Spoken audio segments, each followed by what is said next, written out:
So, maybe you do, maybe you don't remember. So, we're talking here about stationary points. Okay?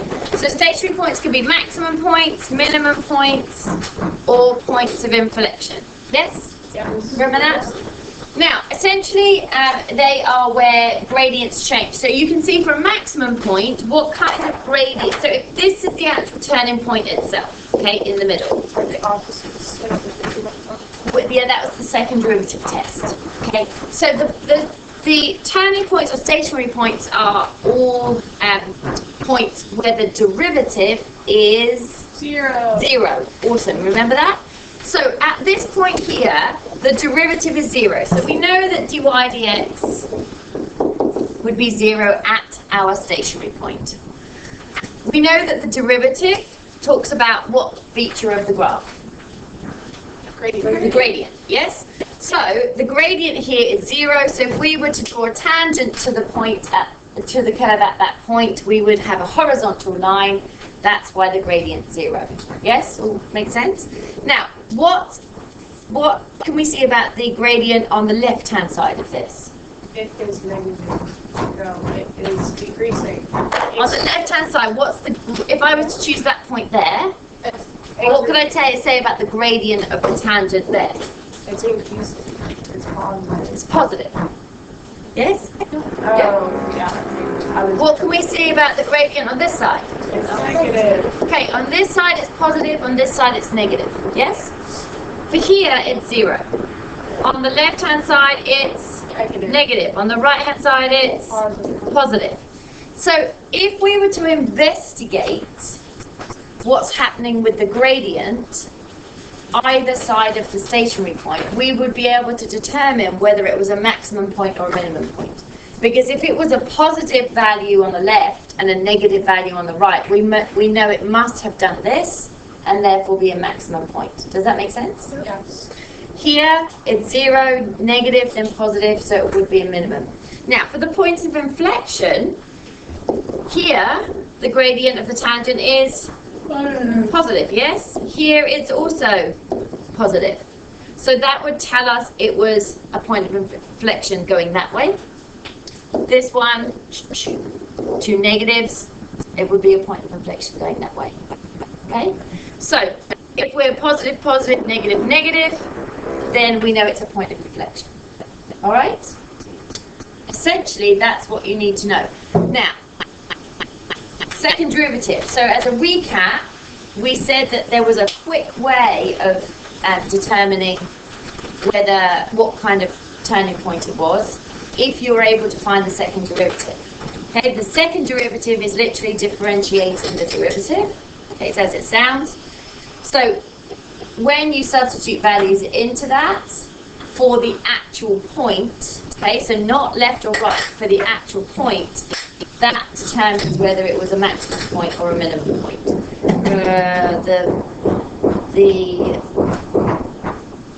The rules are that if it's less than 0, it's a maximum point. If it's greater than 0, it's a minimum. And if it's equal to 0, you do need to do the investigation. Okay? So we skip this investigation because it takes a little time. So let's go through it then. So it says, find the coordinates of the stationary points on the curve y is x cubed plus 3x squared plus 1 and determine their nature. Sketch the curve. So we have to find the coordinates, we have to say whether they're maximum, minimums, and we need to sketch it. Now, on this kind of question, it's unlikely to be on paper 1. Sorry, that's a lie. It's unlikely to be on paper 2 because you could just chuck that in your calculator and sketch it from that. So they're making you actually find information in order to sketch it. Do you recognize what kind of graph what kind of function is this? Cubic, yes? Do we remember at all what cubic graphs look like?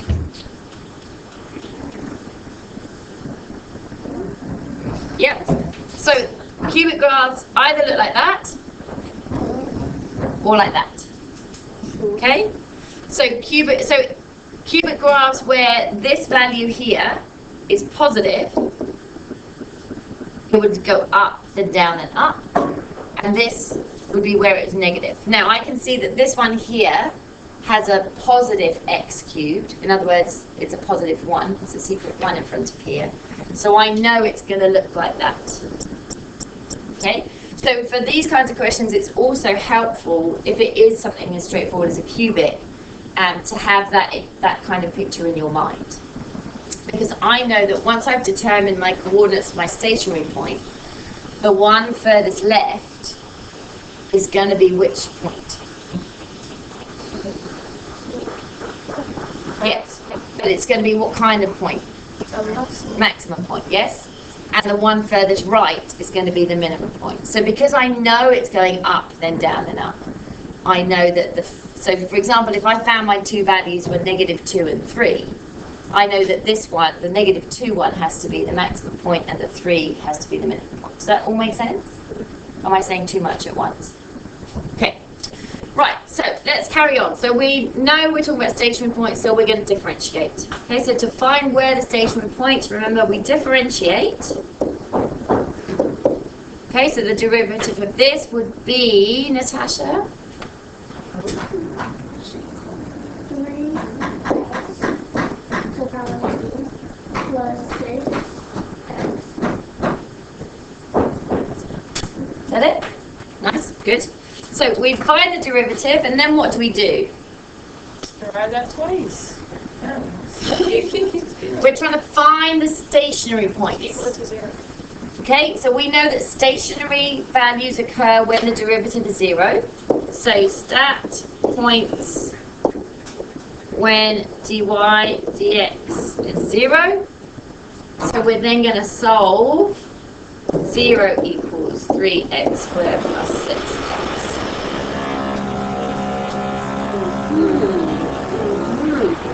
Oh, that's enjoyable, isn't it? I was looking for different rooms to move to, because this is going to go on for the next few weeks apparently. It would mean us being in several different rooms. Like I was trying to look for the ID centre. I don't know how you feel about moving to lots of different rooms. It's like I'm on the uni trip, so it doesn't matter for me. Still going to use, I think it's when we come back as well. What about back to uni? So it's going to be learning for like 3-4 weeks. Is there going to be 3 IB centers? I think there was one lesson that Like IB center? I mean, it's not that bad. No, it's not that bad. That's funny. it was full. Anyway, so we're sidetracking and we're recording. Okay, so how do we solve this then? What do we do to solve quadratics? Factorize. Can we factorize this? 3x to the 1. So I'm just going to try and save space because I don't know how much space we've got. So we're going to write 0 equals 3x goes to the front, and what goes in my bracket? Okay, so we've got 2 stationary points, so there are 2 situations where this is going to be equal to 0. Remember, either this represents 0 or this represents 0, yes? So if this were to represent 0, then x has a value of 0. If this were to represent 0, then x has a value of almost, yeah, -2. Good. So that's I don't know, and that's a maximum. Right, so this is where we are now going to investigate. Okay, now we've already used our knowledge of graphs to know that I think that this one here is going to be my maximum point, because I know that that's the smaller of the value, that's the value to the left more, so that's going to be this one, and then this value is going to be my minimum. Yes, does that make sense? But I need to show that. Okay, so what we do is, I've given you loads of space for it. So here I know that at the value of x being 0, my gradient is 0. Okay? So we're looking at the first point. So the first point is when x is 0. Okay? So when x is 0, I know that the derivative is 0. So what I do is I look a little bit to the left of that. So I'm going to look at it when x is -1. And then I'm going to look at it when x is 1. Okay, you want to choose nice, easy numbers. And you say, okay, what value does my derivative have when x is negative 1? So remembering that the derivative was 3x squared plus 6x. Yeah? I'm going to stick this value, substitute this value, negative 1, into there. So I'm going to say that's 3 lots of negative 1 squared plus 6 lots of negative 1. Always following the maths when we do any maths. So negative 1 squared is 1 times 3 plus 6 lots of negative 1. So that's 3 take away 6. Yeah? That's negative 3. Here we've got 3 lots of 1 squared plus 6 lots of 1. So 1 squared is 1 times 3 plus 6 is 9. So I can see that the left-hand side is a negative value. This was 0. This is a positive value. So I know that when I have a value of x as 0, it is a minimum point. Does that make sense? Yeah? So then we're going to do the other coordinate, or the other point. So when x was negative 2, was it? Yeah. So that goes in the middle. I know that when it's negative 2, it is 0. What's the difference between I'm going to look a little bit to the left and a little bit to the right. Now, handily, these are really close together because I've already substituted the value of negative 1 and I already know it's negative 3. Okay, so that was from here. So all I need to do is substitute the value of negative 3 into there. So it's 3 lots of negative 3 squared plus 6 lots of negative 3. So negative 3 squared is 9 times 3 is 27. 6 lots of negative 3 is negative 18. So 27 take away 18. 9. So here I have a positive gradient, a 0 gradient, and a negative gradient. So when x is negative 2, I know it's a maximum. So I have identified my 2 points. I've now found, oh, actually I say that. Backtrack slightly. I found when they occur, have I found the coordinates of them? No. So I do actually need to find the y parts, okay? Because it does say find the coordinates, not just where the x, what the x values are, okay? So I do need to finish this off. Okay, I realise that. So when x is 0, how do I find its corresponding y value? Shove it in. Shove it into what? The original equation, yes? So make sure you don't stick it into the derivative because you're just going to get 0. Or you should, otherwise it's going to wrong. Okay, so the original was x cubed Plus 3x squared. plus 3x squared plus 1. Thanks. So obviously y is 1 there. So 0, 1 is one of my stationary points. And then when x is negative 2,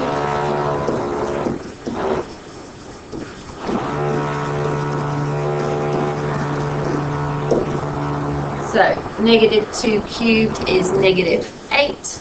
Negative 2 squared is 4. Multiplied by 3, so that's plus 12 plus 1.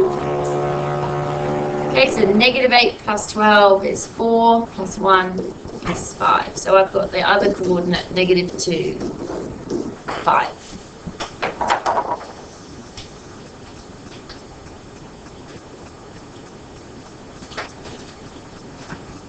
Okay, so now I know where my 2 stationary points are. I know which ones the maximum, which was the minimum, and now I would be expected to sketch this function. Okay, so I know I'm going through the points 0, 1. I'm going through the points. I'm actually going to have 2 squares for each of my ones here.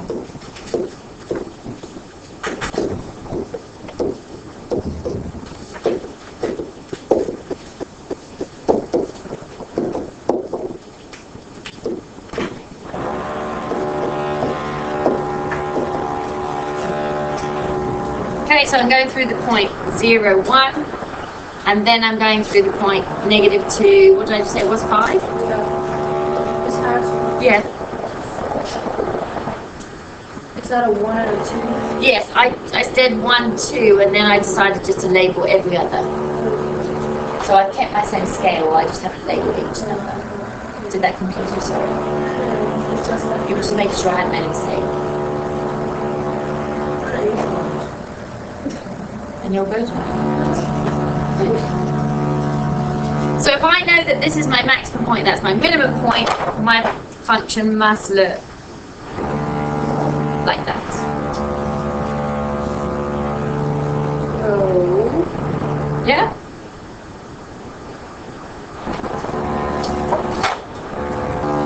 So I think this here is just another example, but you don't have to write anything. I think everything's written for you. Okay? So, example, find the coordinates of any stationary points on the curve, blah blah, and find their nature. So, differentiated it, set that derivative equal to 0, solved it, found our 2 values. Okay, so we know that that's where they are.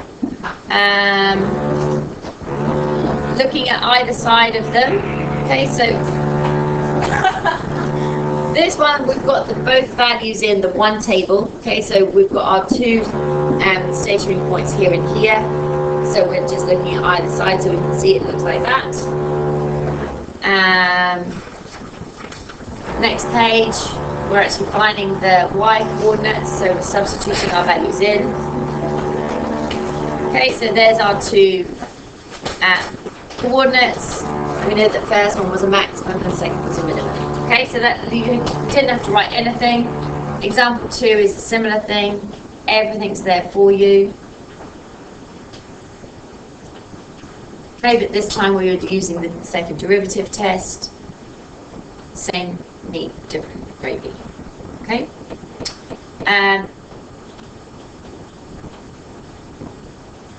All right. No, this is a different example. Oh, it is. I apologise because I've just looked at the point of inflection. Whoa. So backtrack. Okay, so derivative. Find the second derivative. Substitute the values in. So that value there is 9. So we know that because the second derivative is possible, it's a minimum point. Okay, remember I always think it was the opposite. Sorry.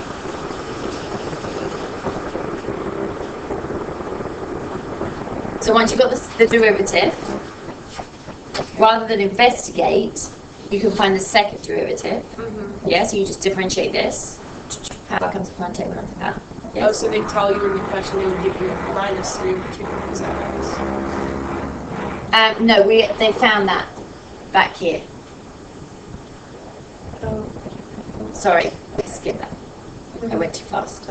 Yes? Mm-hmm. So we found those 2. That's where they occur. Different second derivative, stick the first value in. Okay, so the -3/2.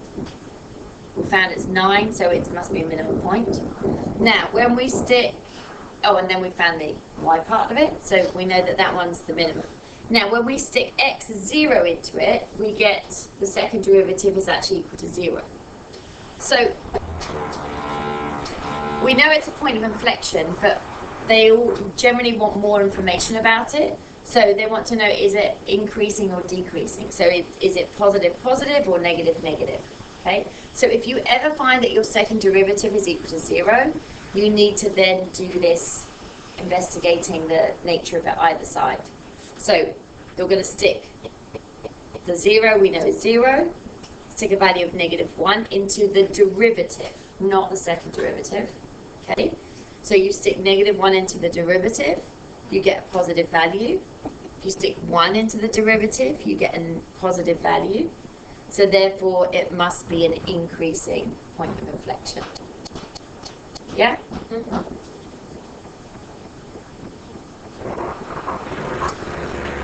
Now, this bit here, concavity, is rearing its ugly head more and more recently. I'm not going to talk about it right now. I want you to practice this stuff first. But yeah, okay, that's what I'm going to say.